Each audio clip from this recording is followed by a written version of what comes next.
kelas 10 TAB 1. Nah, aku kali ini akan mempresentasikan mengenai pelaporan insiden. Mengapa sih insiden harus dilaporkan?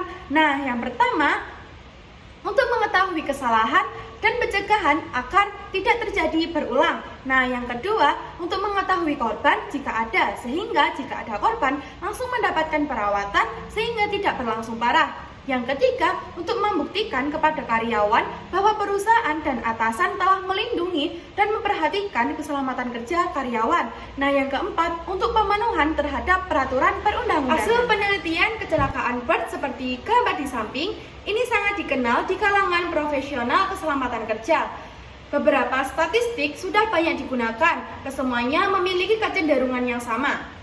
Perbandingan ini menunjukkan antara sifat harta hak milik dan kesakitan manusia sebagai peringatan bagi manajer dan praktisi K3LH.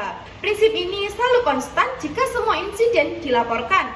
Akan mudah bagi kita untuk mengadaptasikan program K3LH untuk mencegah insiden yang lebih sering. Insiden tidak dilaporkan biasanya ada kecenderungan di industri. Industri biasanya hanya melaporkan insiden-insiden besar belaka. Itu pun tidak semua dilakukan.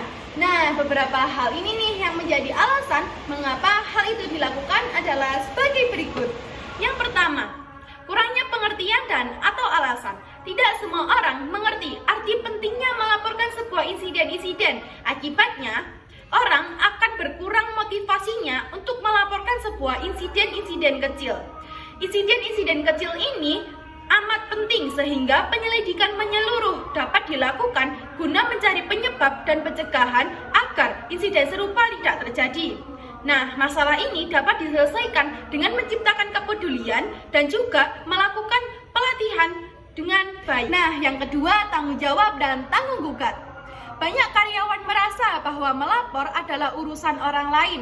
Solusinya adalah menjelaskan bahwa semua orang memiliki tanggung jawab untuk melapor atas insiden yang telah dilihatnya. Pelaporan harus jelas, dilengkapi dengan standar dan alat ukur, serta ditindaklanjuti agar karyawan tidak merasa bahwa laporan tersebut sia-sia. Nah, yang ketiga, takut terhadap kedisiplinan. Banyak karyawan yang takut disalahkan dan dikenai hukuman sehingga mereka enggan melapor. Tekanan seperti inilah yang membuat mereka menghindari pelaporan. Ini menjadi alasan mengapa insiden tidak dilaporkan. Yang keempat, peran staf medis di lapangan. Banyak karyawan yang memilih berobat ke dokter pribadi daripada melapor ke klinik perusahaan. Hal ini terjadi karena kesalahpahaman tentang peran staf medis di lapangan. Staf seharusnya membantu karyawan dengan memberikan pekerjaan ringan selama masa pemulihan dan menjelaskan tentang manfaat layanan kesehatan dan aturan cuti sakit. Karyawan seharusnya memahami bahwa layanan kesehatan di perusahaan lebih menguntungkan dan memberikan perhatian cepat saat mereka sakit. Nah, yang kelima adalah takut rusaknya citra diri dan nilai rapor yang buruk.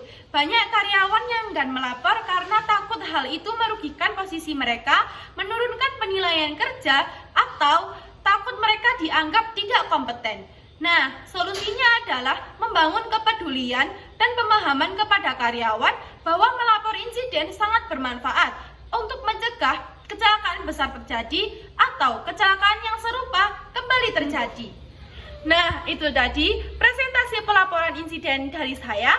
Kesimpulannya adalah pelaporan insiden sangat penting untuk mencegah kecelakaan besar dapat terjadi dan terulang kembali. Oleh karena itu, kita dibutuhkan kesadaran, bertanggung jawab, dan sikap kerja yang aman dari seluruh pekerja, termasuk saat penggunaan fasilitas dan peralatan di tempat kerja.